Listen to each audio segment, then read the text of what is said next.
So even for the current scene, this is out there, but we'll try to trudge through a lot of this stuff, but I can't cover everything. So essentially, Crazy Love has been exposing, no nice way of putting it, Nance Drew. And originally I was gonna title this "Consequences of Lying?" question mark, but I think there's just way too much. So there's enough to say she's being very deceptive, but deceptive about what? And I want to preface, I've tried to keep some people's names out of this, but I can't avoid that anymore because they have gone public too. So Korn and DOA have weighed in, and they're very skeptical about what Nance Drew did, what she's up to. So what's the basic context? Well, what happened is Nance, I don't even call it protest. As usual, some of these streamers were just annoying Scientologists. She was in Chicago and she got into an altercation. Now, I want to be very clear here because the law is very clear here. She did break the law. Basically, what happened is she was annoying the Scientologist, but then she jumped in front of him. So you can do a lot, and I do support that. I do support overall First Amendment and your ability to protest, whether left or right. However, you cannot block movement. If you step in front of someone and block their movement, that is illegal. That is not allowed. That is not a protesting. That's a different thing. But anyway, a lot of people still supported her. So she was promising she'd have a big court battle with Scientology, but it appears she'll do a plea deal. And the controversy is that she raised over $10,000. I'm not quite clear what the exact amount is. They themselves went back and forth. It's 11,000, 12,000, 13,000, but it's way over $10,000. And the basic gist is a lot of her supporters are asking questions about where did the money go, what are you spending it on, so on and so forth. And Crazy Love just tracked down a lot of documents that put into question her narrative that she keeps telling people, well, she can't give this information, it's privilege, that is doxing, etc., etc. And Crazy Love is like, no, no, no, no, no, no, no. But even if legally, I think Crazy Love is fine, I'm going to try to obscure some information to play fair. I'm still going to give you a lot of information, but not everything. If you want all of it, just go to her videos. Although I warn you, it is a lot. I just went through 2 hours of just listening to her, and that's only one video. So collectively, this is like 5 hours or more of her going through Nance's story and showing a lot of holes. So one of the things is that Nance claimed that these legal costs are a lot because she's using private attorneys, but Crazy Love found through the court documents she was using a public defender. Why not just show that? Like when she was talking with Nora, she showed a letter from an attorney, although Crazy Love questions that, and maybe that's fake. I don't know. Good faith that is real. So it's like, what exactly is privileged information and why? Is she worried Scientology is going to go after these lawyers? I mean, they're going to be able to look them up, right? It's going to show up in the court. They're going to know who the attorneys are. So it seems a little weird. Added to this, and again, I will be clear, I'm very skeptical of Streets and DOA. However, when they had their court battles, we knew who the attorneys were. We knew the basic gist. We knew, okay, they're fighting Moxon, et cetera, et cetera. Again, you don't have to like these people or agree with them, but we knew the basic gist. So why is she being so secretive? It just doesn't make sense. And also, didn't she want to go to the court? Didn't she want to have a court battle? So more and more people are suspecting that she was planning to get arrested and planning to play the victim to do the GoFundMe to make a lot of money and then pocket the money. But why? Because it just seems a little too obvious it's a scam. Well, here's another thing Crazy Love found. Apparently, Nance and her wife are suffering from a lot of debt, and the debt collectors are going after them. So they have a big case against them based on their credit.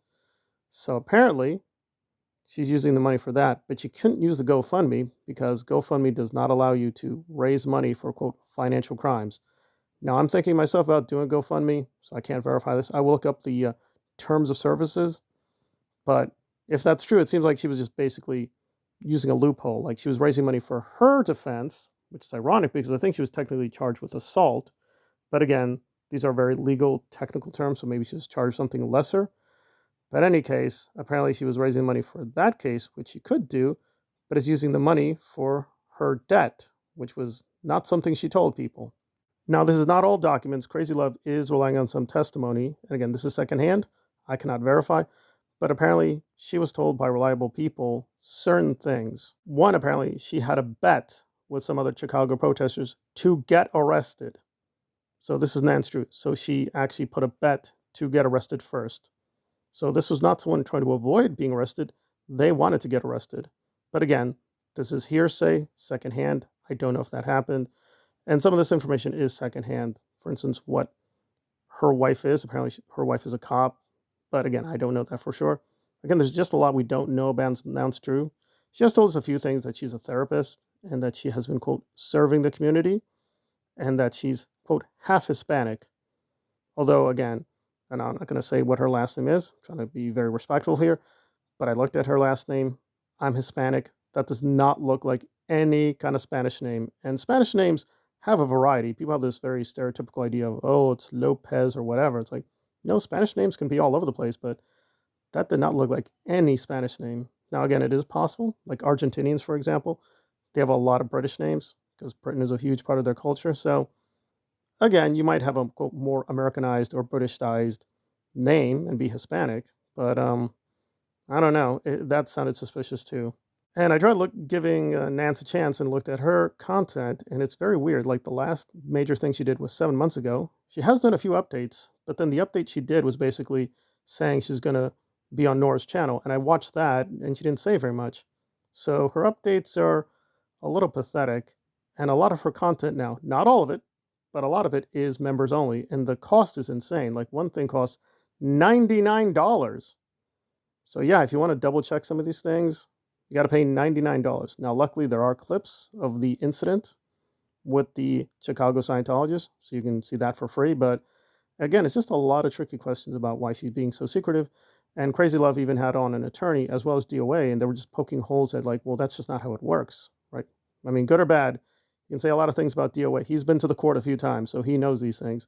So it just sounded like she doesn't know what she's talking about, trying to use this legal mumbo jumbo that she doesn't really know to try to tell people like, well, I can't give you this information. That's privileged. No, that would be doxing, et cetera, et cetera. And Crazylove is like, no, that's not true. You can look up this information. It's totally public. It's totally legal. And again, it's not, I think, even the money, although that is bad that you took the money, but that she's being so secretive and putting everything behind a paywall. So again, I do think these are legitimate questions. Is there enough to say she's lying? Well, I don't know 100% sure, but again, her explanations do tend to be weak. And when she does answer questions, I'm not joking, she drifts into these really irrelevant topics like firewood. Now, I'm not as going to be mocking as Crazylove is because, listen, it can get really cold up north. If you're not from America, but if you are in America and live up north, you know it can get extremely cold. However, it was just rambling on about the firewood, and it's like, okay, it's not really the central question, but all right, that's something to consider. So again, I had a lot of doubts about Nance Drew from the beginning, as did a lot of other people, but I'm not here to do a mocking I told you so. It is very weird and alarming if she did do what we think she did, which is just basically essentially steal about $10,000. Yeah, that's pretty alarming, and she's promising she's still going to be doing a lot of protests, but I mean, at this point, a lot of the Chicago people seem disillusioned with her, so I don't know how that's going to work out. And I like to do my own research, but although I am on, quote, north, I'm on the East Coast. So, yeah, getting to Chicago would be pricey for me. But maybe down the road, if you guys want to do another, whatever, GoFundMe or raise a little bit of money, I could go down there to verify these things.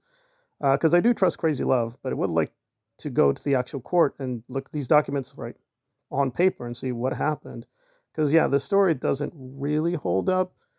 But again, we don't know for sure if she's lying. Because some people were saying in the comments, we definitely know now she's lying.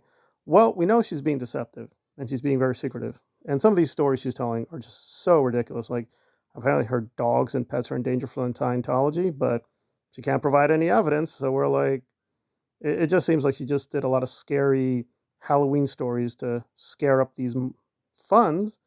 And she's just not being totally honest where the funds are going. It just seems pretty obvious. Like, yeah, she's using the funds for other things besides the legal case, and she's going to take a plea bargain with the legal case and put it behind her, and there we go, and pretend she's still a good protester. But Crazyislove, Korn, and DOA are questioning where she really stands. And on a final note, Marilyn Honig is being mysteriously silent in all this, even though Marilyn did quite a few fundraisers for Nance and was a real champion.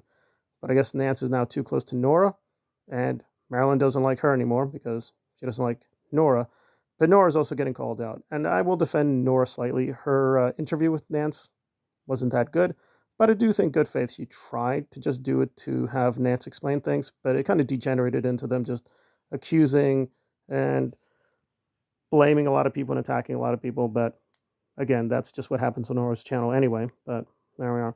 So, but I do think Nora Goodfaith did try to have her on to explain things, but not a lot has been explained. So maybe Nance can explain these things, but at this point, it looks really suspicious. Looks really suspicious. So it's up to her to dispel these things, but yeah, the evidence against her is pretty overwhelming.